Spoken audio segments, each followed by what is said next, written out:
All right, y'all. I got some tea for y'all. We got some tea on the backstory of this little history of Potomac. But you know what, though? Since we here and I don't have no actual tea, we about to have some black champagne, okay? This ain't no product placement. This ain't no advertisement or nothing like that. I was actually supposed to be interviewing Marcel today. Oh, yes.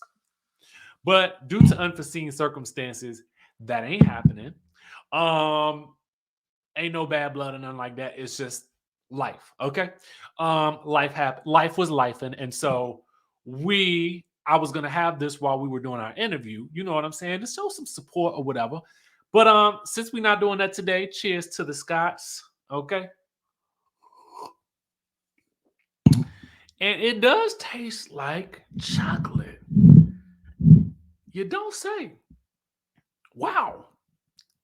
And so anyway, let's get to the tea. All right, so our friends over at the TVDs have given us a drop of tea. So they posted there's only one person responsible for bringing Karen Huger to the Real Housewives of Potomac, and his name is Paul Wharton. Okay, so TVD says word on the street is there's way more to know how Real Housewives of Potomac was put together than the Green Eyed Bandits Alliance want you to think. Okay, now in terms of what we saw last night on the episode, we saw that Sharice had indicated that she had put the group together. Robin insinuates that Karen is jealous that Sharice is the one who put the group together. Sharice indicates, as Karen points out, that, you know, Sharice had nothing to do with Karen getting on the show. And Giselle claims that because Sharice put the majority of the group together, that she is indeed the Queen of Potomac. Now, we've talked about this Queen title, but nevertheless, let's get into the tea some more, okay? So, you know me, I had to do some digging, contact my resources, okay? And I can firmly tell you this is 100% true, okay? Um, Paul Wharton, who is known as a connector, okay, of individuals, specifically in the entertainment industry, and specifically as it relates to television, and specifically as it relates to DC. Now, let's take it back. Let's do a little history lesson, right? There was, I don't know if it was the 10-year anniversary of Real Housewives of DC airing, but we actually interviewed Paul Wharton. And you guys may remember Paul Wharton was actually on the first season of The Real Housewives of DC. Now, I have a graphic here because, I like to give you guys, I always talk about show and tell, right? We talk about show and tell. And so I always like to include a graphic that kind of paints a visual picture for you. And so here it is. So Paul Wharton was the man who was responsible for really helping to put this group of ladies together that is known as the Real Housewives of DC. You guys may remember this only lasted for one season, but it is still available on my iTunes, and I do go back and watch it from time to time because Paul Wharton, was, I said Paul Walker, Lord, I'm thinking about the Fast and the Furious. Paul Wharton not only is a mentor in my head, okay, number one, he is very giving, okay, and he was also a pivotal part of this series, okay? So it's no wonder why producers would ask Paul Wharton, who might you know? Or who do you know? And it makes total sense for Paul Wharton to be like, you know what? I know of someone fun, sexy, and hilarious that might be a good fit for this show that you guys are casting way back in 2014. Okay. And so, ergo, Paul Wharton suggests Karen Huger to the producers of The Real Housewives of Potomac. Okay? I can confirm this to you as 100% fact. All right?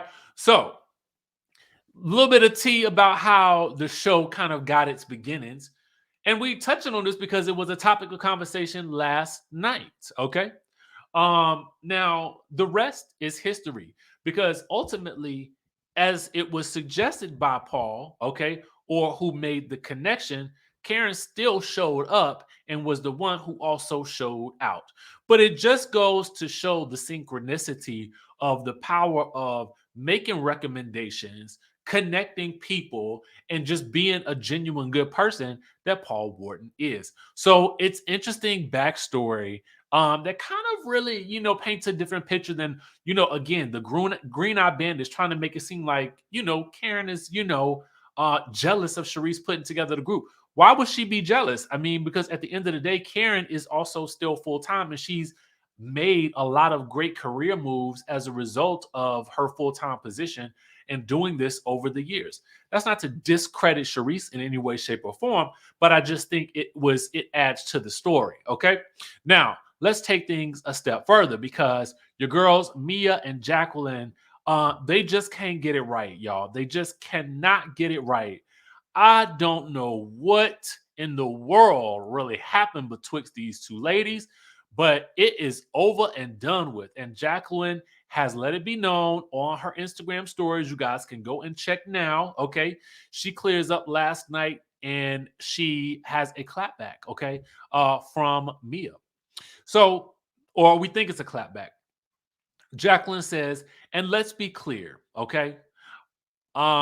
She says, my purpose in life is beyond my own. Oh, well, let me start here. She says, what I was expecting was the basic textbook definition of a loyal friend who wasn't going to try to backstab me, expose, and demean me and my family over a check. I was looking for at least the bare minimum qualifications of even a basic friend. You don't attack, embellish, and defame your friend's character under no circumstances. It's called your character. Do that to an enemy, not a friend. Let me own my life. You own yours. I could have called you out and exposed you in front of that group, and no one would have protected you. You have a by any means necessary mentality. You glorify money like it is your god. You treat the closest people around you like possessions to control. I've tried to keep you grounded, but my job is done because you don't see the evil. All bets are off. I have to defend my family. I won't lay down. And let's be clear, my purpose in life is beyond my own understanding. I have to vent for my sanity through this. My parents instilled giving back and helping others. I will find that purpose because He has called me to do amazing things, and no one can stop God's plan. He sometimes puts us through horrible circumstances to build a certain strength and character in us that is required to carry out our mission in life. I am grateful for my lessons because I wouldn't be here without them. Stay strong, queens. Beyond this storm, you will find your peace and purpose. Wow, what a message there. Okay. And so she left that behind on her Instagram stories, and then Mia left this behind. It says, I'm not a B, I'm the B. Get it right. Okay. And then she goes on to say this. She says, thing is, you lose momentum when you give an ish. And if my hustle offends you, sounds like personal ish. Okay. Wowzers, wowzers, wowzers. You know what? This is this hurts me. This hurts my spirits. Again, we see friendships come and go on housewife shows, and it's always sad to me to see when things turn out like this. You know what I'm saying? Because I just kind of feel like, dang. I mean, what happens when the show is over? Do you guys now this life that you guys have had, do you guys just go on living it without each other? Like, does that mean that now that the friendship is over, that we won't see Jacqueline back next season? Will we see her back? We've seen her hanging out with Candace at events. I think we've seen her photoed with Karen. But what does this mean for her in the future of the show? That'll be interesting to see because a lot of times shows will get the maximum amount out of a friend. And I guess it's, I mean, think about it like this, business wise, it makes sense. They'll get the most out of a friend, ain't gotta pay them as much, and then we don't ever hear from them again because they got what they needed for that season. And then the next season they're on to the next. It'll be interesting to see. Hopefully they can work past this and move on, because life is too short to be falling out with friends of 20 plus years. You know what I'm saying? So anyway, y'all let me know what y'all think down in the comment section below. I just thought I would give y'all this tea. And with that being said, I'm gonna take me and my bottle of champagne, okay, and I'm going to have some lunch. I will catch y'all in the next video.